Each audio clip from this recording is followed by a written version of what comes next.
A mediados del siglo XIX, el desierto de Atacama había adquirido una gran importancia económica, debido principalmente al descubrimiento de valiosos yacimientos de guano y posteriormente de salitre, ambos en aquel entonces con un alto precio en el mercado internacional. Al crearse en 1825 la República de Bolivia, llamada inicialmente República de Bolívar, Simón Bolívar establece una salida al mar en la localidad de Cobija. Sin embargo, gran parte de la explotación comercial de esta zona costera estaba en manos de empresarios chilenos, según algunos en condiciones demasiado favorables para ellos. Es por esto que el ferrocarril se convirtió en una pieza clave en la economía minera de aquel entonces. En Chile, los ferrocarriles significaron un gran avance en la economía y en el transporte sin precedente alguno. Existen elementos que en nuestro país fueron importantísimos para un grupo de comunidades y personas.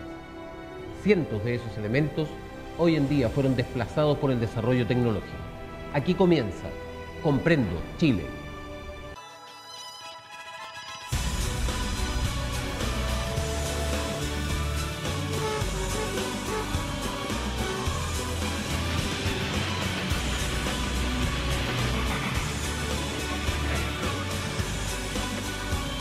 La gravísima crisis económica, social y moral.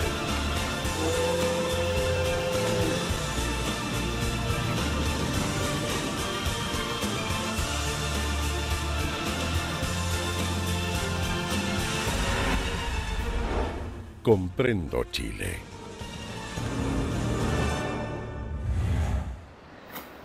La historia del ferrocarril en Chile ha pasado por diversos periodos de auge y decadencia. Esta se inició a mediados del siglo XIX con la construcción del primer ramal en la zona norte entre Copiapó y Caldera, extendiéndose en la actualidad desde Iquique hasta Puerto Montt, existiendo muchos tramos abandonados. Se construyeron en su momento también 4 ramales internacionales, uno de ellos el tramo entre Los Andes y Mendoza.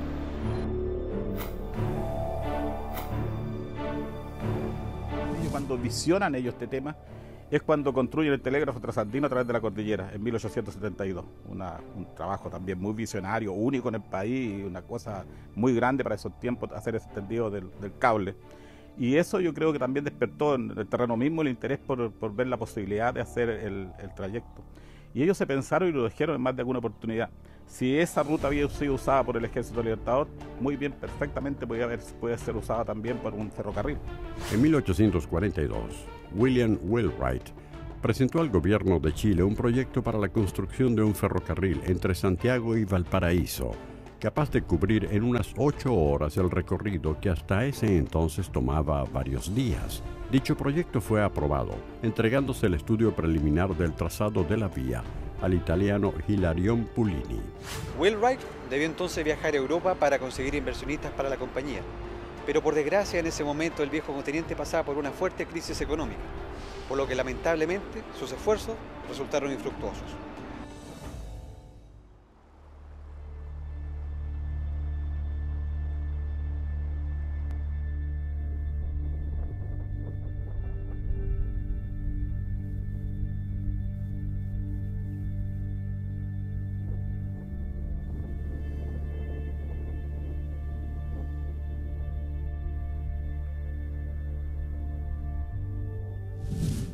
Entonces el ferrocarril llega a Mendoza y en 1887 los Clark ganan la posibilidad de construir el ferrocarril transandino desde Mendoza hacia los Andes. Los 3 principales accionistas privados de la compañía poseían grandes fortunas formadas en la minería o el comercio, y además de ello valiosas haciendas en el Valle de la Concagua, lo que sin duda fue determinante para la elección posterior del trazado definitivo de la vía. Y peleaban, como le decía, con el tema o disputaban la concesión del ferrocarril con Wheelwright, que quería hacerlo por el norte. Mucho se dice que Wheelwright se opuso. Yo diría que no, yo creo que Wheelwright tenía él la idea también de hacer el ferrocarril, pero cuando se dio cuenta que las ventajas comparativas de hacerlo por el lado de acá de los Andes era mucho mejor la que planteaban los hermanos Clark, él se desistió, incluso le entregó el apoyo después posteriormente a los hermanos Clark. Entonces hubo múltiples problemas de todo orden, orden político. Había gente que se oponía por el hecho de que tal vez iba a facilitar una probable invasión argentina hacia Chile. El ferrocarril trasandino Los Andes-Mendoza era una línea ferroviaria que unía las ciudades chilenas de Los Andes y la ciudad argentina de Mendoza. Su trazado se iniciaba en la ciudad de los Andes y se subía por el río Aconcagua hasta llegar a las cuevas, en donde existía un túnel que cruzaba hasta Argentina. Luego seguía por los ríos Las Cuevas y Mendoza hasta llegar a la ciudad del mismo nombre.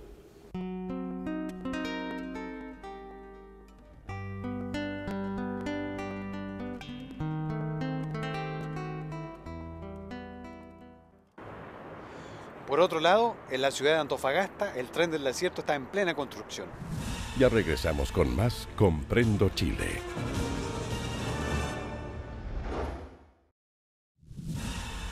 Estás viendo Comprendo Chile.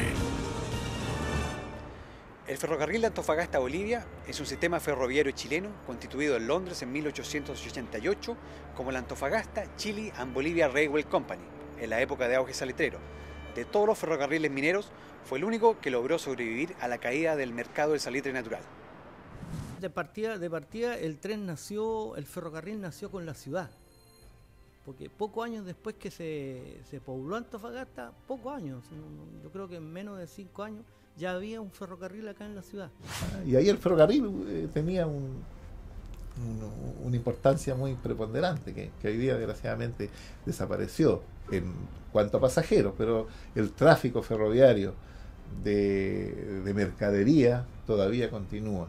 Hacia 1879, a portas de la Guerra del Pacífico, Antofagasta, en ese entonces territorio boliviano, tenía acceso al ferrocarril administrado por la empresa Huanchaca.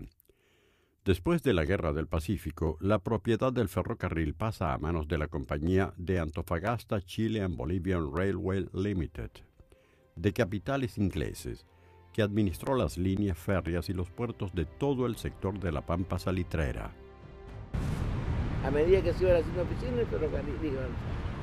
Todo ese sector de oficina es lo que se llama el Cantón de Bolivia o el Cantón Central.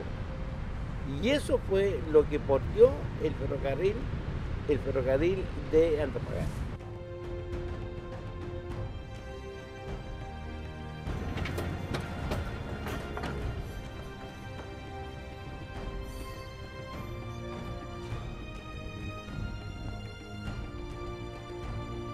El origen del ferrocarril de Antofagasta a Bolivia se remonta al año 1873, cuando se construyen los primeros 33 kilómetros de vías para unir el Salar del Carmen con Antofagasta, para procesar el nitrato de dicha oficina salitrera en las instalaciones que poseía la Compañía de Salitres y Ferrocarril. La historia del desarrollo del transporte urbano y suburbano de la Santiago de Chile está marcada por avances, retrocesos, medidas apresuradas y sin visión de futuro. Desde la eliminación de la red de tranvías y trolebuses que cubría toda la superficie del Santiago de 1950, hasta la eliminación del ferrocarril de circunvalación de la ciudad que unía las estaciones del ferrocarril del Mapocho. Desde allí partía el tren hacia Iquique. Uno de los ferrocarriles más importantes en la región metropolitana era el pequeño ferrocarril de Trocha Angosta, que unía Puente Alto con la localidad del Volcán. Su construcción comenzó en 1906, inaugurándose por etapas. El 1 de marzo de 1910 hasta El Canelo, kilómetro 13, en 1911 hasta El Melocotón, kilómetro 35, y el 9 de junio de 1914 hasta El Volcán, kilómetro 60, teniendo un costo de 2.335.630 pesos de oro. Y este ferrocarril empieza a tomar vida, a tomar cuerpo ya, en los primeros años del siglo XX, ¿ya? Y como un ferrocarril que iba a prestar un servicio de carga y además un servicio de pasajeros. Si bien los estudios definitivos comenzaron en 1902 por parte del Ministerio de Ferrocarriles, antecesor del Ministerio de Obras Públicas, muchos prestigiosos empresarios y autoridades de la época habían planificado con anterioridad la idea de construir un ferrocarril que, siguiendo el cajón del río Maipo, cruzara la cordillera para llegar hasta Argentina. De hecho, el ferrocarril del Llano del Maipo había sido planificado para seguir esta ruta, aunque su construcción solo había llegado hasta Puente Alto. En 1899, los ingenieros Domingo Víctor Santamaría, Homer Huete y Emilio Mujica recorrieron el cajón del Maipo por orden del gobierno, con motivo de un estudio comparativo de los diversos proyectos de ferrocarriles transandinos. En el informe que ellos presentaron al gobierno, se establecía que la zona entre Puente Alto y el establecimiento de El Volcán contaba con una amplia variedad y volumen de cultivos agrícolas y una gran abundancia de minerales de cobre, yeso y cal, lo que permitía asegurar bastante tonelaje para hacer rentable la operación de un ferrocarril. Lo cierto es que en 1909 empezaron a hacerse ya los primeros viajes con locomotora a vapor, y de esa época data la Panchita, la locomotora esta que en este minuto nosotros tenemos acá en esta estación como una reliquia de aquellos tiempos. Es una locomotora de origen alemán, como la mayoría del material rodante de este ferrocarril, y que llegó en esos años acá junto con otras dos locomotoras que eran prácticamente idénticas y que prestaron servicio por muchos años. En 1899, el entonces director de los ferrocarriles del Estado, el señor Ramón García, acompañado del general Bunner Rivera y del ingeniero Boleslao Kuleszewski, hicieron un viaje de estudio y de exploración por toda la ribera del río Maipo. Perseguían el propósito de establecer un ferrocarril trasandino por esta vía. El informe que finalmente presentaron fue absolutamente favorable para su construcción. Entonces, para el Cajón, el tren siempre ha sido como su identidad, ¿me entendí? Ellos se identifican prácticamente con el ferrocarril por el hecho de que por muchas razones ellos lo ocupaban, ya sea para ir a comprar, la gente de repente le encargaba a la misma gente que andaba en el tren, o tráeme harina de Puente Alto, o tráeme esto de este otro lado, en fin. En un principio, la tracción estuvo a cargo de pequeñas locomotoras alemanas, marca Koppel, las que arrastraban vagones de carga planos, reja y bodega, además de angostos coches de pasajeros construidos en madera, de los cuales hubo en primera y tercera clase, y un pequeño buscarril. Dado lo inclinado de algunas pendientes y el pequeño tamaño de las locomotoras, en algunos casos era necesario utilizar más de una, instalándose la más potente a la cabeza del tren y la que servía de apoyo empujaba desde el final del convoy.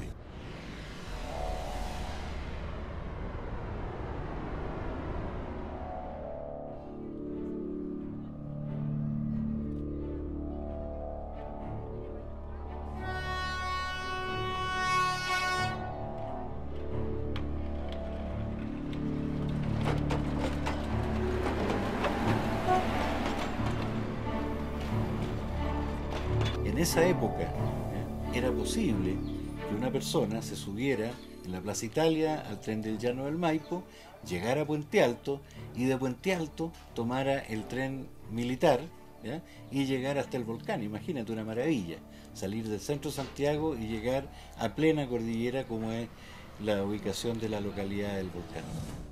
Claro, esa era la formación del tren en nuestro país, pero no era la única forma de afrontar grandes pendientes. Sí, lo sé. También hay otra que se utiliza en el centro de la vía. Esta se llama vía con cremallera. Esta se usaba para que el tren pudiese tener la tracción suficiente que le permitiera cruzar todos los grandes cordones montañosos que cruzan nuestro país. Escucha lo que tengo aquí y lo voy a leer. El día de hoy, 5 de abril de 1910, marcará un acontecimiento trascendental para Chile y Argentina. Se inaugura la parte chilena del túnel de la cordillera, obra colosal en América, digna del adelanto de los pueblos que la llevan a cabo. El 5 de abril no solo será gloriosa fecha histórica para este rincón de Sudamérica, sino también marcará una nueva vida para nuestro país, un nuevo sendero de indiscutible provecho.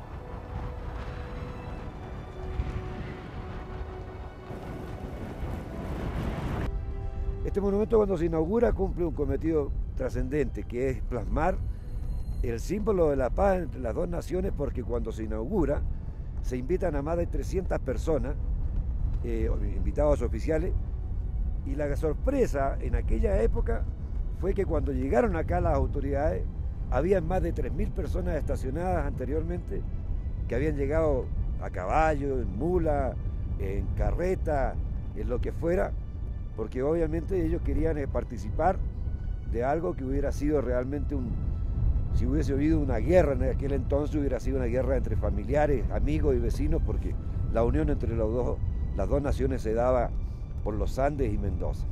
El túnel, abierto a través de la cordillera de los Andes para unir a Argentina con Chile, acaba de ser oficialmente inaugurado. El acto ha dado origen a nuevas expresiones de confraternidad entre los hijos de ambas naciones. Los unos y los otros, al encontrarse en la cima de la cordillera, se han estrechado en íntimo abrazo para solemnizar el acontecimiento.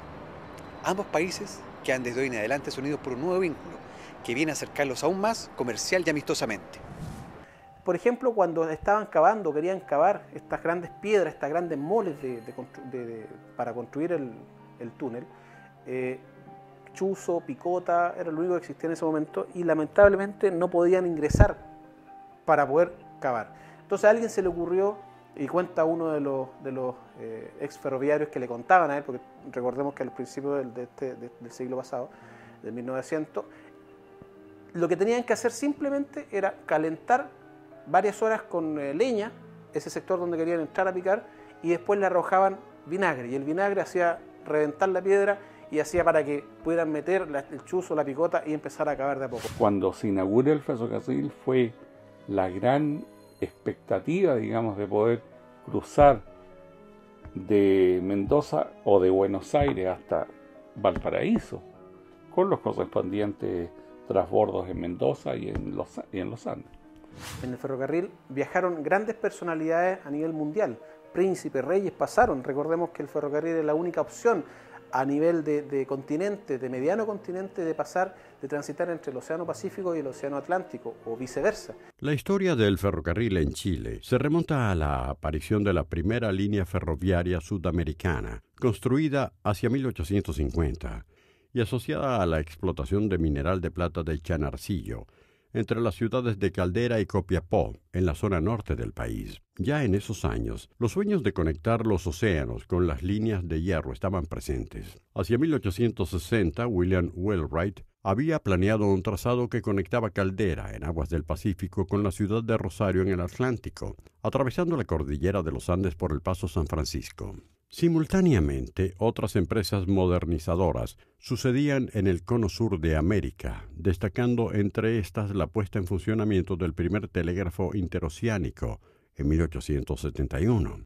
Esta obra de infraestructura comunicacional fue realizada por los hermanos Juan y Mateo Clark, quienes propondrían más tarde, dado su conocimiento del cruce de la montaña, un proyecto ferroviario binacional para conectar por el Valle del Juncal las ciudades de Los Andes y Mendoza, y con ello los puertos de Valparaíso y Buenos Aires. Debido a lo difícil del terreno, se debe usar tecnología de punta para la época. Entre otras muchas cosas, se debe usar cremalleras, especies de dentadura instalada en los durmientes para asegurar la adhesión de la locomotora en las fuertes pendientes, además de utilizar durmientes de acero para soportar la tracción de la locomotora sobre la cremallera. También la construcción de numerosos túneles y cobertizos para proteger la vía de las avalanchas de piedras y nieve. Un trayecto único, diría yo. Único por la cantidad de túneles que hay que pasar, que hay que atravesar.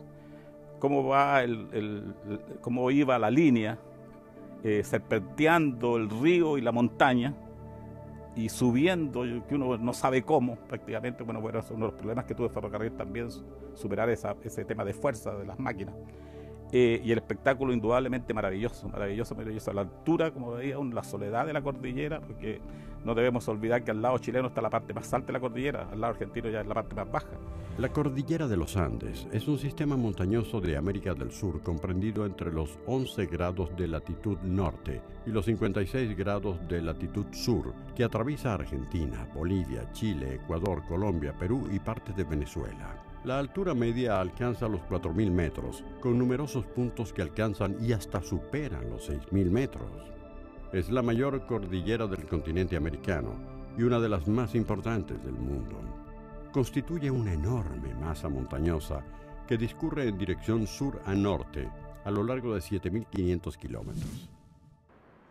La cordillera de los Andes representa el mayor desafío para los ferroviarios de aquella época.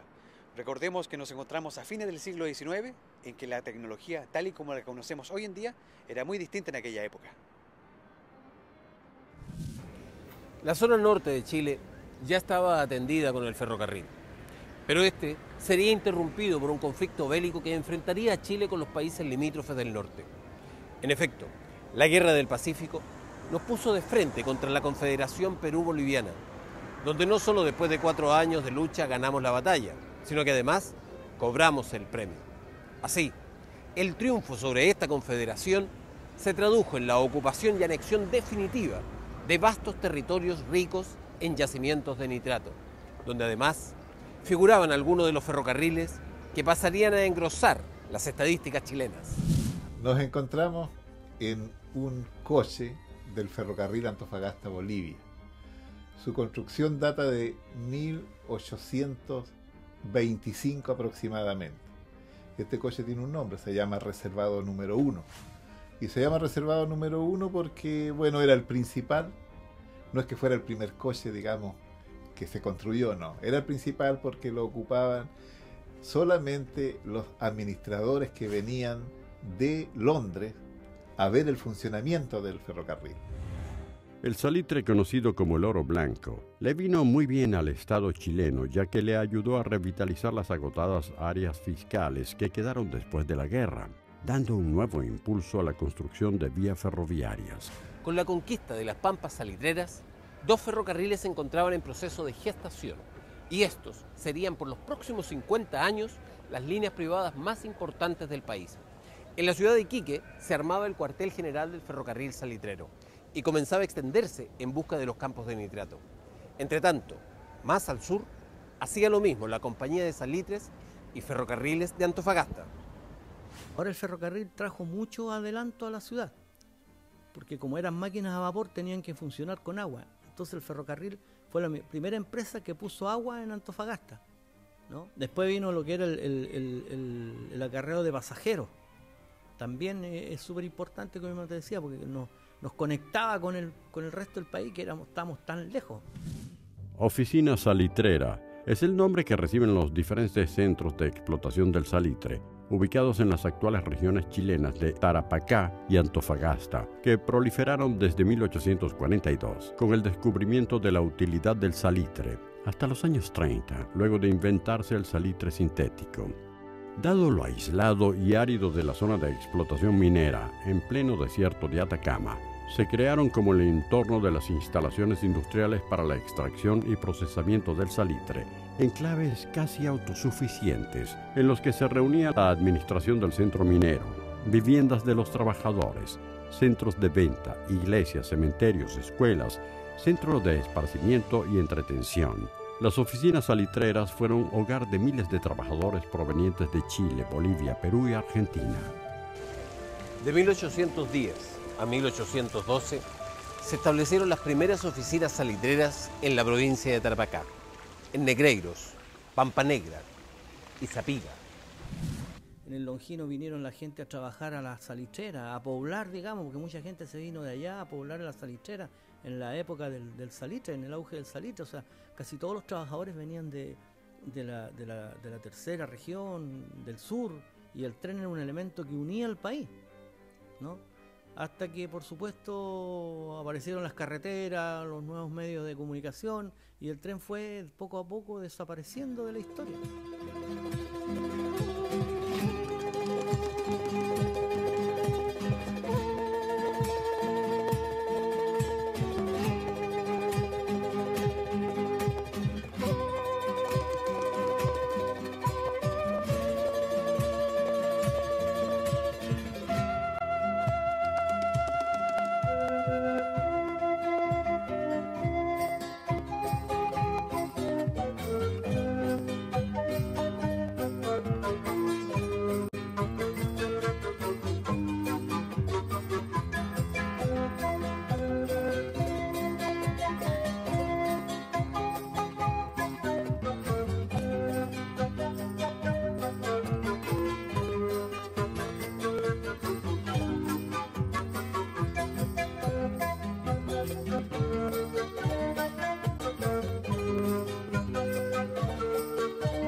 1879.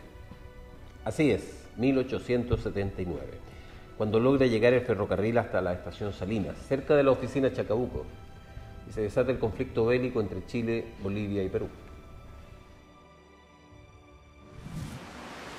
El 14 de febrero de 1879, el presidente Aníbal Pinto decide ingresar con las Fuerzas Armadas chilenas a la ciudad de Antofagasta, que en ese entonces pertenecía a territorio boliviano. La guerra prácticamente se hizo en Tarapacá, porque no les interesaba a los chilenos hacerlo aquí. ¿Qué les interesaba? A los chilenos les interesaba tomar Tarapacá, porque allí estaba el Sarite, bonanza, el Sarite Yapo. Aquí habían también compañías inglesas que explotaban en gran parte el salitre. Estas compañías inglesas, bueno, no sé hasta qué punto estaban de parte de que esto fuera chileno 100%. Si el ferrocarril hasta el 79, piensa tú que la guerra, aquí se hizo, todo el conflicto de aquí fue el 79. Claro.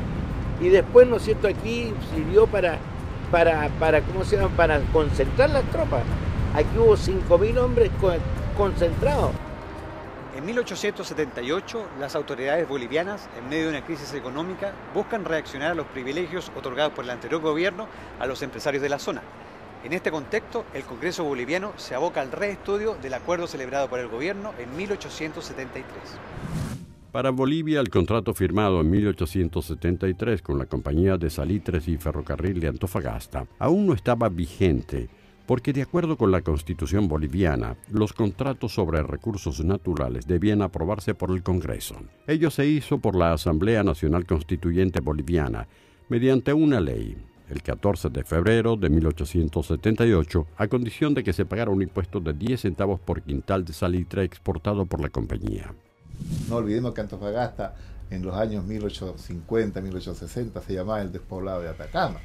Entonces aquí no vivía gente. Tanto es así que incluso podemos hablar de que Antofagasta tiene un primer habitante, que es muy escaso, digamos, en otras ciudades, que es el famoso Chango López. Antofagasta nació con el ferrocarril. Si la historia de Antofagasta es en gran parte la historia del ferrocarril. En el norte de Chile, la operación ferroviaria tiene también otras dificultades que enfrentar. Algunas empresas para llegar a destino deben alcanzar fácilmente los 4.000 metros de altura. Como este es un ferrocarril que viene a nivel del mar, se puede considerar que es un ferrocarril de montaña también porque llega a 4.000 metros de altura. Pero cuando llega a 4.000 metros de altura no es precisamente en la frontera con Bolivia, sino que es mucho más acá, como a 100 kilómetros y algo, y de ahí empieza el altiplano chileno, diríamos. Estos mismos trenes que pasaban al otro lado, pasando la frontera Ollagüe, después regresaban con minerales bolivianos. De aquí salía el tren a Bolivia, a La Paz, famoso el tren a La Paz. De aquí también salía el tren a Salta. Nosotros aquí, digamos, era un nexo, un contacto directo con otros países. Así te puedo contar que nosotros comíamos muchos productos argentinos que ustedes en Santiago nunca lo habían comido. En el año 1880, el ferrocarril particular de Antofagasta a Bolivia, en su ruta por el altiplano cercano a la frontera, alcanza en la estación de Ascotán la primera marca nacional. Esta es 3.955 metros de altura. Al final del recorrido por el lado chileno, el ferrocarril del desierto llega a la estación de Ollagüe. Este pequeño poblado fue creado en 1979 y es una comuna rural ubicada en el altiplano de la segunda región de Antofagasta, específicamente a 215 kilómetros al noreste de la ciudad de Calama y a una elevación de 3.704 metros, correspondiente a una cuña de altiplanicie seccionada por el límite chileno-boliviano. Yo viví 10 años en Ollagüe y en ese tiempo, estoy hablando del año 76, habían 400 personas aproximadamente, entre trabajadores ferroviarios, carabineros y sus familias, personal de aduana y lugareños que eran pastores, en fin, algunos agricultores muy precarios, muy pequeños. En frontera había que hacer un cambio total de pasajeros, de máquinas y de convoy. Toda la gente se bajaba a la intemperie, hacía el trámite aduana y policía internacional y tenía que subirse al otro lado de la frontera. Y después eso ya comienza a decaer por todo esto que les indico yo también, de menos afluencia de público, las azufreras empiezan a bajar su producción porque era muy caro también digamos, extraer el material, y empiezan a morir los pueblos. Se terminó la carretera panamericana, comenzaron los primeros buses. Me acuerdo que había un bus que se llamaba Andes Mar Bus y venía de Santiago a Antofagasta, después se extendió de Santiago a Iquique, Santiago a Arica. Al final fue cubriendo todo el país. Entonces los nuevos medios de comunicación, los nuevos transportes fueron lo que fueron matando de a poco el ferrocarril, que es mucho más demoroso. En el año 1893, Jorge Montt ya había cumplido 2 años como presidente de Chile. Nace Vicente Huidobro y también nace el tramo Plaza Baquedano a Puente Alto, en manos de la Sociedad de Ferrocarriles del Llano del Maipo. En enero de 1889, Domingo Concha y Toro consiguió del Estado de Chile una concesión para construir un ferrocarril de trocha de 1 metro, desde lo que hoy es la Plaza Baquedano o Plaza Italia, en la ciudad de Santiago, hasta los viñedos de su propiedad ubicados en Pirque. Dicha concesión fue transferida al año siguiente a la recién formada Sociedad de Ferrocarriles del Llano del Maipo, que finalmente lo construyó y entregó al servicio en 1893. Llegó un momento que este ferrocarril de eléctrico del Llano llegó hasta Puente Alto, más o menos al mismo tiempo que se iba construyendo este ferrocarril de teóricamente San Bernardo al Volcán. Y en ese momento se juntaron, por lo tanto permitía que las personas pudieran tomar este ferrocarril eléctrico partiendo desde la Plaza Baquedano hasta Puente Alto, y ahí hacían combinación con el ferrocarril del Cajón del Maipo, y con eso ya podían tomar este trencito de trocha angosta. El servicio era realizado por coches de primera y segunda clase, además de diversos tipos de carros de carga, que eran traccionados originalmente por las locomotoras a vapor. Una vez que yo tengo mi fuego, tengo mi caldera, tengo el agua ya hirviendo a una presión determinada, yo esa presión a través de una válvula que se llama la válvula reguladora, lo llevo hacia los cilindros. Y el cilindro, que en el caso de las locomotoras a vapor uno los ve por fuera, es simplemente un émbolo que va y viene, que está conectado a la rueda a través de una biela, y con un sistema de válvulas, él echa a andar el vapor a un lado del cilindro, lo empuja hacia un lado, después la válvula lo cambia y empuja el cilindro hacia el otro lado. Y eso logra un movimiento de vaivén. Eso a través de la biela, y él logra convertir ese movimiento en un movimiento circular.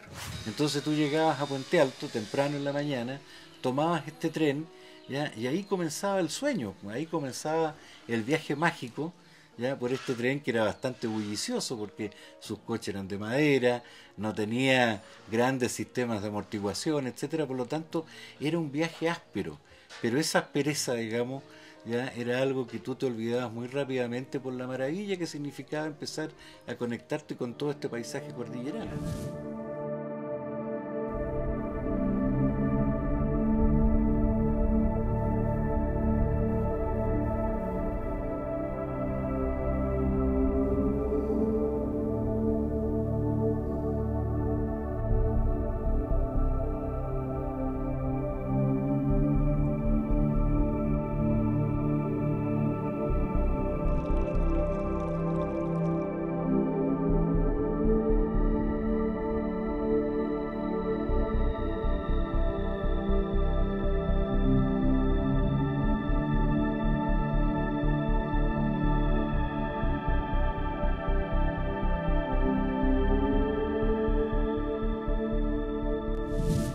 Durante años, este ferrocarril sirvió de combinación al ferrocarril militar Puente Alto-El Volcán, transportando la carga proveniente del Cajón del Maipo y la mina del Volcán hasta la combinación en la estación Pirque, y mucho después la estación Ñuñoa con el ferrocarril de circunvalación.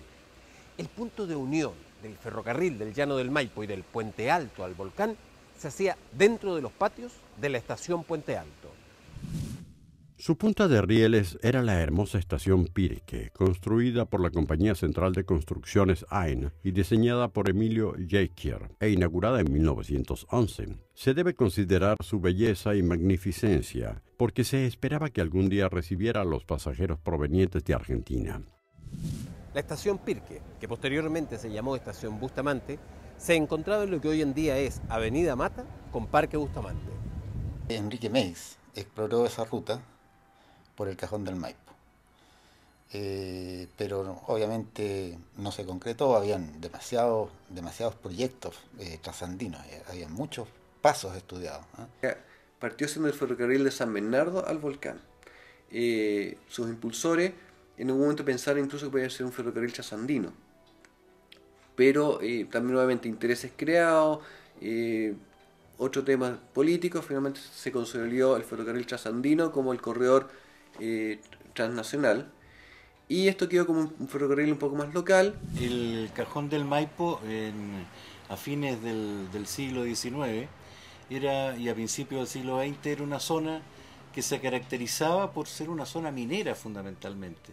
Aquí habían abundantes minerales y que en épocas primitivas eran sacadas a lomo de mula. Y producto de eso se creó este ferrocarril, el cual fue hecho en 3 etapas. La primera etapa fue hecha hasta el Canelo, la segunda etapa hasta esta estación, el Melocotón, y la tercera etapa fue hasta el Volcán.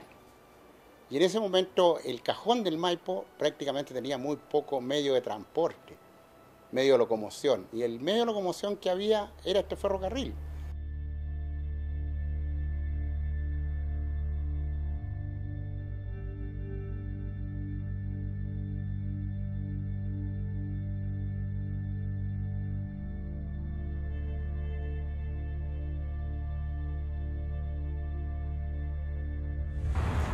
De este lugar, en 1910, se inicia el increíble viaje a Argentina. El ferrocarril recorría las estaciones de Los Andes, San Pablo, Salto del Soldado, Río Blanco, Guardia Vieja, Hermanos Clark, El Portillo, Los Caracoles, Túnel Internacional, Las Cuevas, Puente del Inca, Punta de Vacas, San Juan Amarillo, Río Blanco, Uspallata, Guido, Potrerillos, Chaqueuta, Blanco Encalada, Paso de los Andes, Mendoza. En total fueron recorridos 248 kilómetros. El inolvidable viaje demora alrededor de 9 horas y media. Algunos pasajeros llegan acá a la estación Mapocho para iniciar el viaje. Otros se agregan en la estación de los Andes. Era realmente una cosa maravillosa, una aventura maravillosa hacer ese tramo. Y se tornaba, yo diría, incluso hasta interesante y entretenido cuando más arriba de Río Blanco ya pasaba cremallera, o sea, tenía para poder impulsar las locomotoras, la fuerza, la cremallera que llevaba en medio del tren, donde uno, porque yo lo hice y lo hacía la gente, uno se podía bajar del tren andando, porque se desplazaba muy lentamente, se bajaba, caminaba un poco al lado del tren y después se subía, yo lo hice 2 o 3 veces. Y llegando después hasta Buenos Aires tenías que seguir por toda la costa del oriente, digamos, del cono sur, de toda la costa patagónica, entrar al estrecho Magallanes y después subir por toda la costa de Chile hasta Valparaíso. Era una lata. Tú te demorabas 8 o 15 días. En cambio, atravesar desde Buenos Aires hasta Mendoza eran 2 días, y después atravesar desde Mendoza hasta Chile, hasta los Andes, eran 5 días cuando no había ferrocarril, y después cuando lo hubo eran 12 horas. Príncipes, reyes pasaron. Recordemos que el ferrocarril es la única opción a nivel de continente, de mediano continente, de transitar entre el Océano Pacífico y el Océano Atlántico, o viceversa. Theodore Roosevelt de Estados Unidos, cuando una vez que dejó su cargo, él hizo un viaje por América y cruza desde Buenos Aires hasta los Andes por el Trasandino. ¿Ya? Cruza también Enrique de Prusia, que era el hermano del Kaiser Guillermo II de Alemania. En una de las visitas de un rey de Inglaterra, como era tiempo de invierno, desde un lugar que más abajo se llama La Calavera, antes de llegar a lo que hoy día Libertadores, lo invitan a subir a un vagón del ferrocarril. Y desde allí, con prismático, pudo observar este rey lo que era el monumento al Cristo Redentor.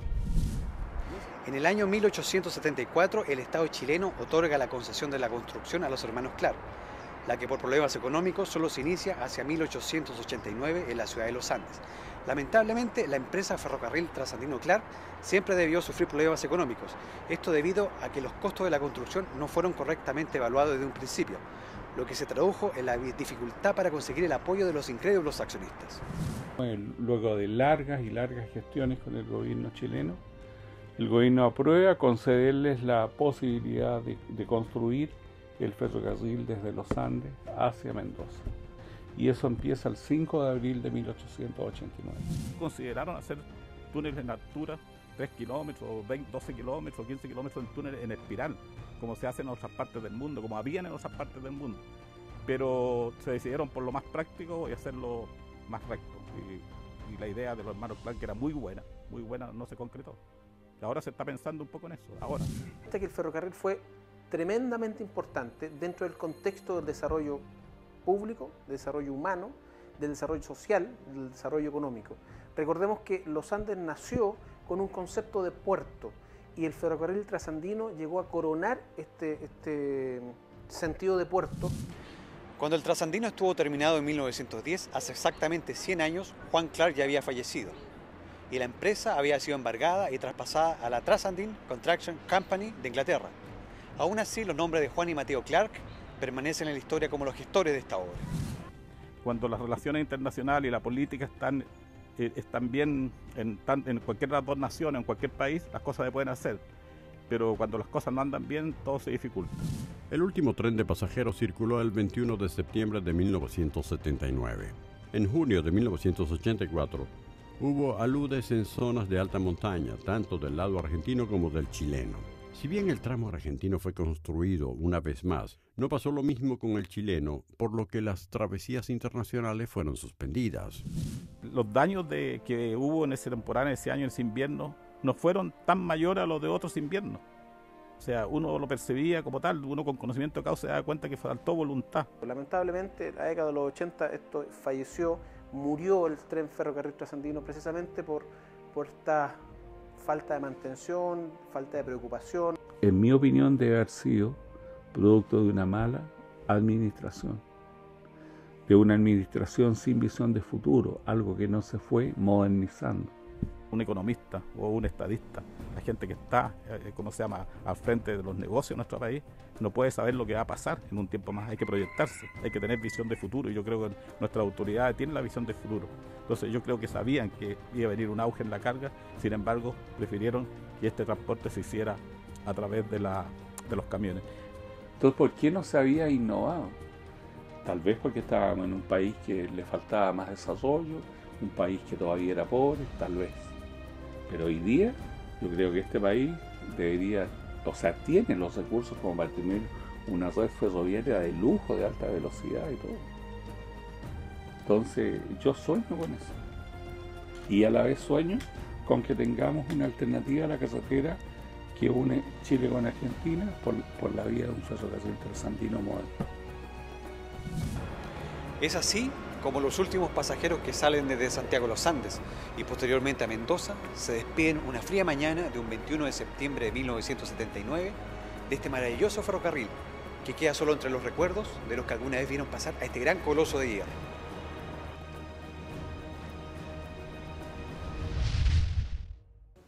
La gran aventura del transporte ferroviario en Antofagasta, cuyas líneas hacia el año 1879 llegaban a esta estación Salinas, cercana a la oficina salitrera de Chacabuco, se extendieron cientos de kilómetros, llegando finalmente hasta La Paz.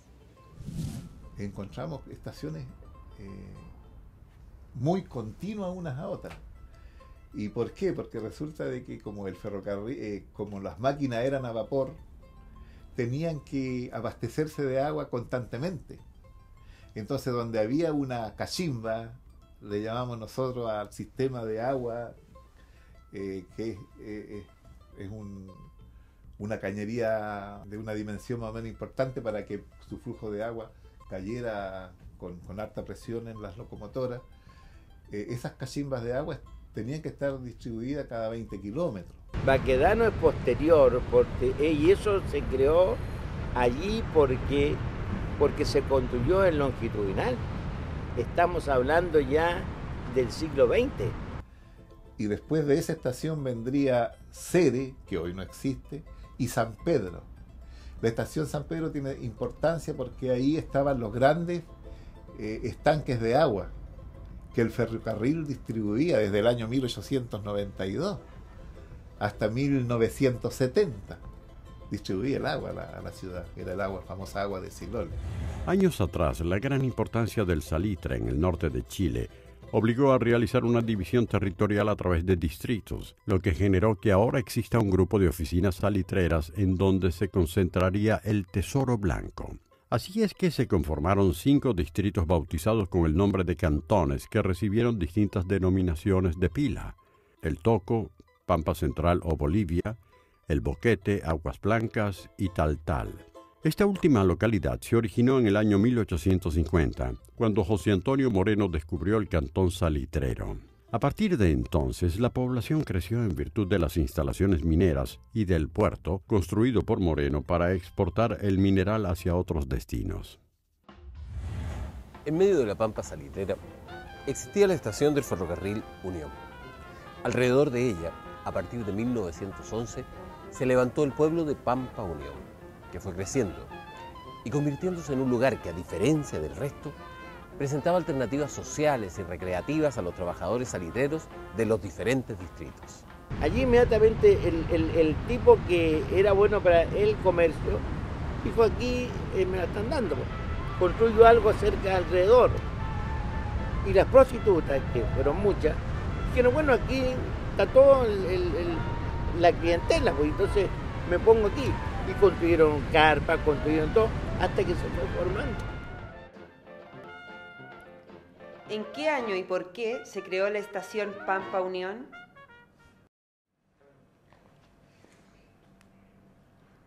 La estación Pampa Unión fue creada en 1911 porque ésta presentaba alternativas sociales nunca antes vistas para las pampas salitreras.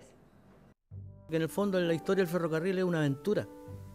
Era una aventura, ¿no es cierto?, de hombres visionarios que tendieron línea a través del desierto más árido del planeta para unir el país. Entonces yo creo que era un gran logro. Había un momento que habían 4 o 5 pasajeros para viajar en tren a Bolivia, entonces no tenía razón de ser. Y ya incluso se había ido acortando el tramo. Ya no salía de aquí de Antofagasta el tren hacia Bolivia, de pasajeros me refiero, sino que salían de Calama. Se fue acortando así en forma gradual hasta que llegamos a 1978-79, donde desaparece el tren de ferrocarril Antofagasta hasta la misma Paz.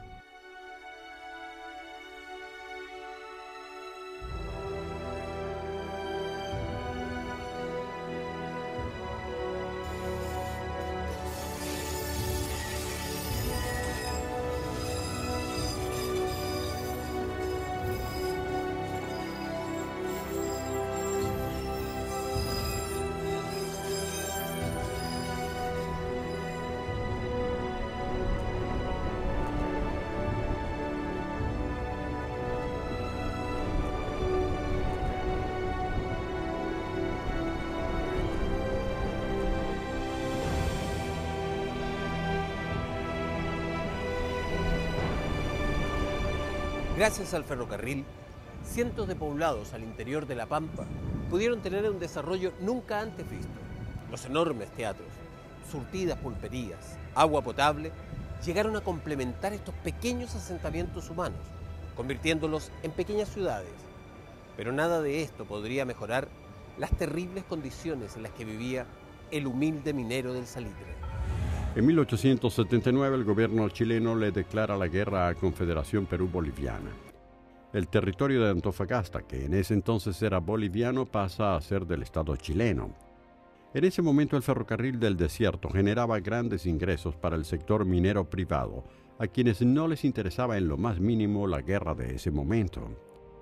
A quien sí le interesaba la guerra del Pacífico era al presidente Aníbal Pinto, quien en ese momento se encontraba en Santiago, donde 10 años más tarde don Domingo Concha y Toro consiguió una concesión del Estado chileno para construir y explotar una vía de trocha de 1 metro desde lo que hoy es Plaza Italia en Santiago hasta los viñedos de su propiedad ubicados en Pirque. Esta vía pasaba por el centro de Puente Alto, en donde posteriormente, en 1906, tras el gran terremoto, Pedro Montt, presidente de Chile, autoriza el inicio de las obras del tren hacia el volcán para concretar el trazado Santiago-Mendoza por el Cajón del Maipo. Este trazado nunca se llevó a cabo porque el lugar en donde se quería realizar no era el más apropiado. Así que para solucionar el problema de cruzar la cordillera, don Ramón Barros Luco recurrió a los hermanos Clark, los cuales tenían una vasta experiencia en cruces cordilleranos, ya que habían conectado el primer telégrafo hacia Mendoza. Es de esta forma que los hermanos Clark comenzaron la construcción, pero dado que Europa pasaba por una crisis financiera, tuvieron serios problemas. Finalmente tuvieron que dejar la construcción de la vía férrea, la cual pasó a manos de Transandine Construction Company, la cual finalizó el trazado el 5 de abril de 1910. Quienes hicieron realidad el ferrocarril fue una gran masa de chilenos anónimos, reclutados por Enrique May, Guillermo Wheelwright o los hermanos Clark, entre otros, quienes a pulso e ingenio lograron abrir una ruta ferroviaria a través de uno de los paisajes más increíbles del mundo. Vicuña Maquena los denominaba como el ejército carrilano para describirlos, quienes sincronizadamente trabajaban en sus inicios bajo el mando de contratistas extranjeros. Entre el siglo XIX y el siglo XX, Chile sufría grandes cambios, como por ejemplo el descontento de la ciudadanía por la mala situación, o la migración del campesino a las ciudades, gracias a que el ferrocarril llegaba a todas partes del país. Chile, con este nuevo sistema de transporte, se transforma en un país conectado y moderno. Sin embargo, la calidad de vida de las familias más pobres del país seguía siendo deplorable.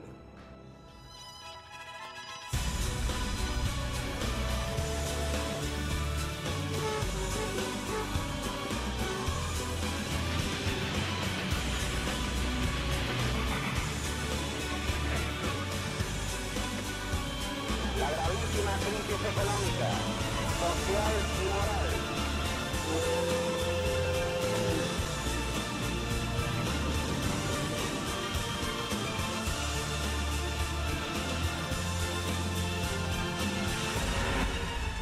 Comprendo Chile.